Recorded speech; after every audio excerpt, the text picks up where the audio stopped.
I call Eugenie Sage. Tēnā koe, Mr Speaker, thank you. The Green Party strongly opposes the Environment Canterbury Transitional Governance Arrangements Bill.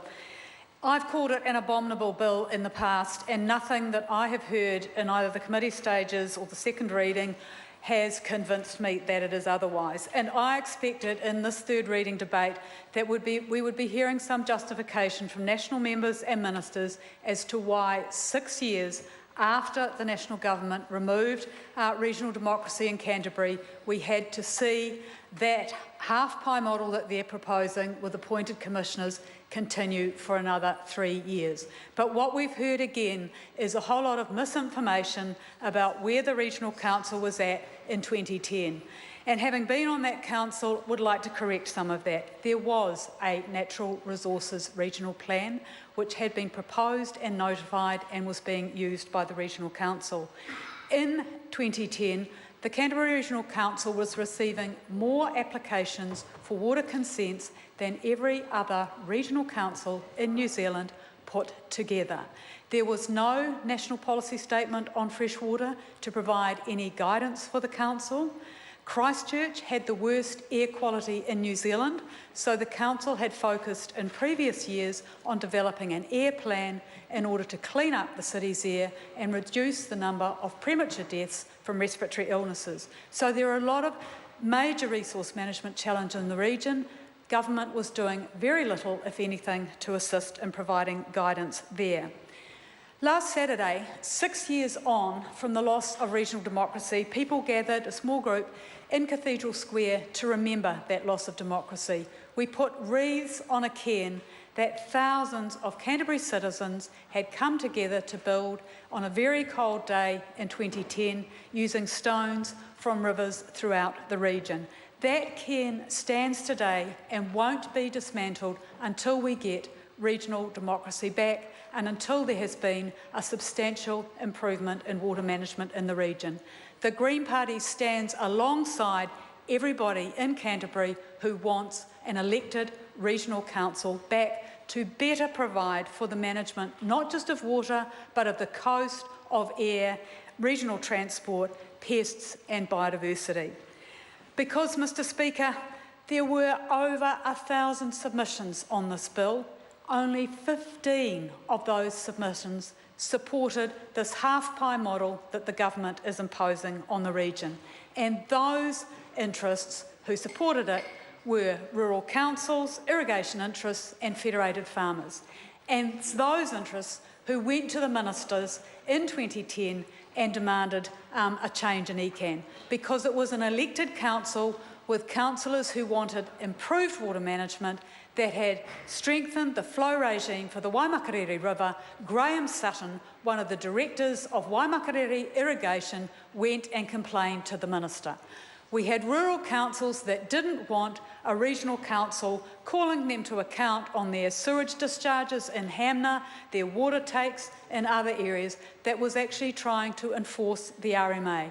So it was those irrigation interests, along with rural councils, that lobbied the ministers for an overturning of democracy. And it's been those rural councils which support this half-pie model that we're getting back in October. The Christchurch City Council, which represents the majority of residents in the region, strongly supports the call to return democracy to the region. And it's very interesting, Mr Speaker, we've got 78 councils in New Zealand. None of them will be having appointed commissioners around their tables come October. Even in Kaipara, where we had massive overexpenditure by about 50 million in a wastewater scheme and a doorstop size report by the Auditor General, they get to elect their council in October. And what National is saying, that we need balance, we need some continuity with this model where we're having 6 appointed commissioners, doesn't make sense. It seems to ignore the fact that there are staff at the Regional Council who could have provided that continuity. It ignores that there are other models where 2 of the commissioners could have been retained as consultants rather than just giving Cantabrians the second-class model with half a vote, because it substantially reduces our representation In Christchurch, we are down to 4 elected councillors when previously there were 8.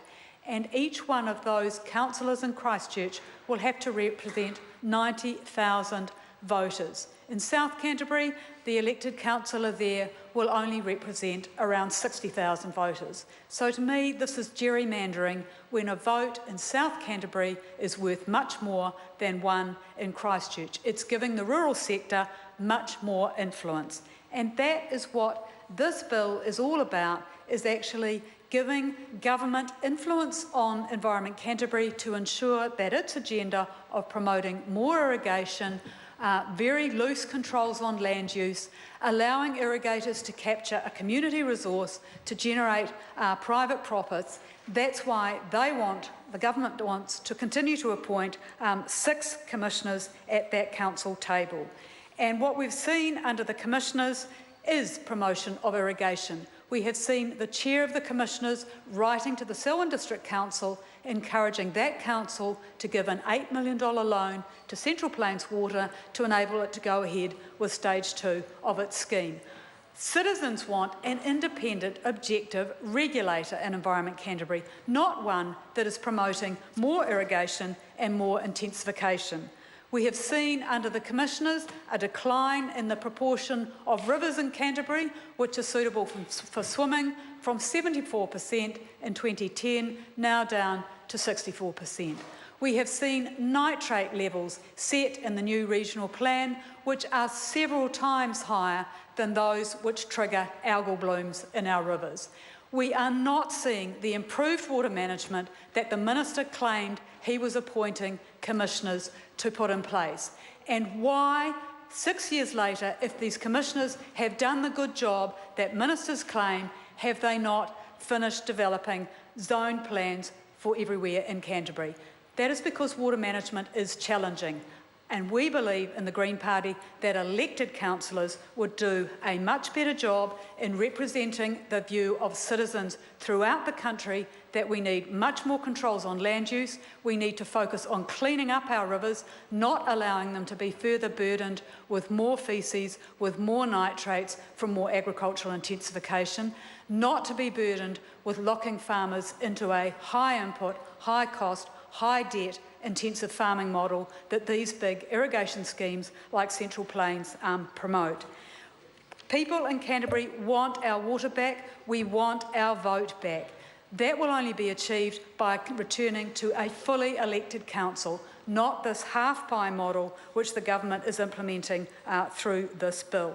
And we haven't heard any arguments that are credible from government ministers or government MPs as to why 6 years on we can't have our democracy back. And that's because this national government fundamentally distrusts local government. It distrusts citizens having access to the courts, because that's the other really noxious thing about this bill. There's a different version of the RMA which applies in Canterbury to everywhere else in the country. In Wellington, in Otago, in the Hawke's Bay, citizens there can appeal their freshwater plans to the Environment Court. In Canterbury, this bill denies citizens that right. It makes it much harder for citizens and groups like Fish and Game and Forest and Bird to appeal plan provisions which are too weak, and to appeal plan provisions which don't provide for clean water. So this government, not only is it stomping on regional democracy, it is also denying citizens access to the Environment Court. We want our water back. We want our vote back. This bill fails to deliver that. The Green Party believes that Cantabrians can elect a competent council to provide much better water management than appointed commissioners will do, and to provide a much more credible system. Thank you. Dennis O'Rourke.